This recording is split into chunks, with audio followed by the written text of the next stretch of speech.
हाय नमस्कार दोस्तों इस दुनिया में सबसे बड़ा सत्य है हमारी मृत्यु यानी मौत, जिसे मनुष्य चाहकर भी नहीं टाल सकता।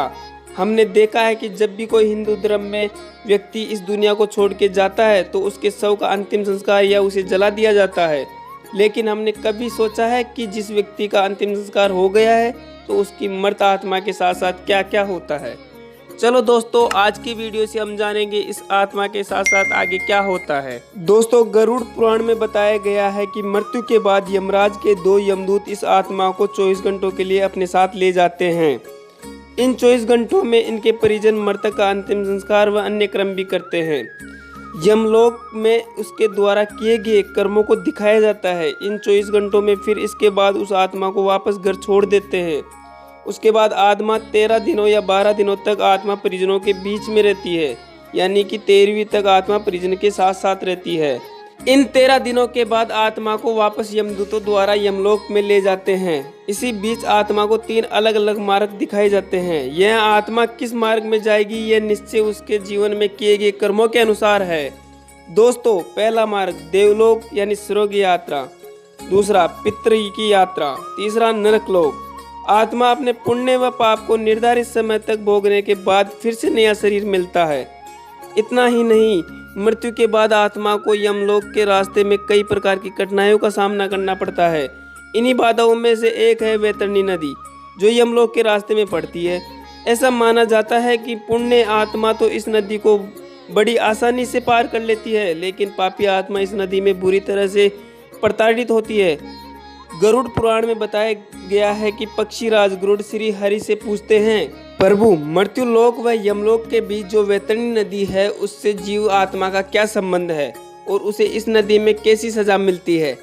इसके जवाब में भगवान श्री हरि ने कहा कि हे गरुड़, जो भी पापी आत्मा इस नदी में प्रवेश करती है, इस नदी का रक्त रूपी जल कीटाणु व वज्र के समान जीवाणुओं से भरा रहता है। साथ ही यह नदी मगरमच्छ, घड़ियाल, मांस भक्षक जलचरों से भरी है।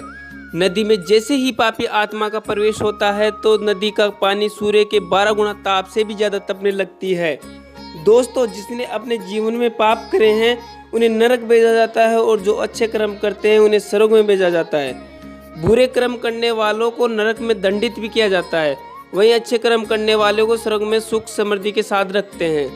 गरुड़ पुराण में बताया गया है कि जिस आत्मा के कर्म अच्छे होते हैं उन्हें स्वयं यमराज अपने भवन से स्वर्ग के दरवाजे तक छोड़ते हैं, जहां पर सुंदर अप्सराएं उनका स्वागत करती है। वहीं जो लोग अपने बारे में सोचते हैं और जीवन में कभी हित परोपकार का काम नहीं करते हैं उन्हें नरक का स्थान मिलता है।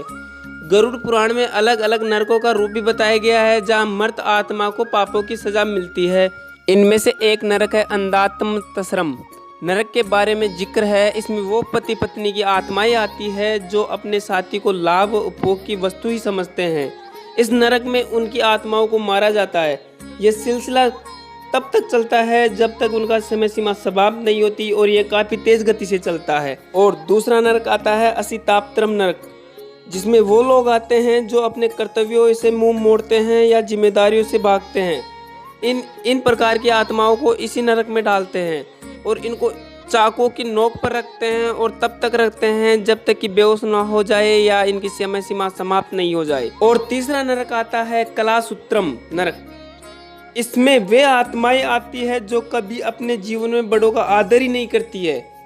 इस नरक में इन आत्माओं को सजा के लिए अधिक गर्मी में तब तक रखा जाता है जब तक कि उनकी सजा की समय सीमा समाप्त ना हो जाए। दोस्तों, हमने देखा आत्मा के साथ साथ यमलोक में क्या क्या होता है, साथ ही देखा कि आत्मा को किस हिसाब से या स्वर्ग या नरक मिलता है। तो दोस्तों, आज की वीडियो में इतना ही। दोस्तों, यह वीडियो कैसी लगी कमेंट करके बताओ और वीडियो अच्छी लगी हो तो इसे सभी के साथ शेयर करो। फिलहाल इतना ही। आगे हम नई कहानी व नई वीडियो के साथ मिलेंगे। मैं ईश्वर से यही कामना करूँगा कि सभी सुखी रहे, खुश रहे। धन्यवाद।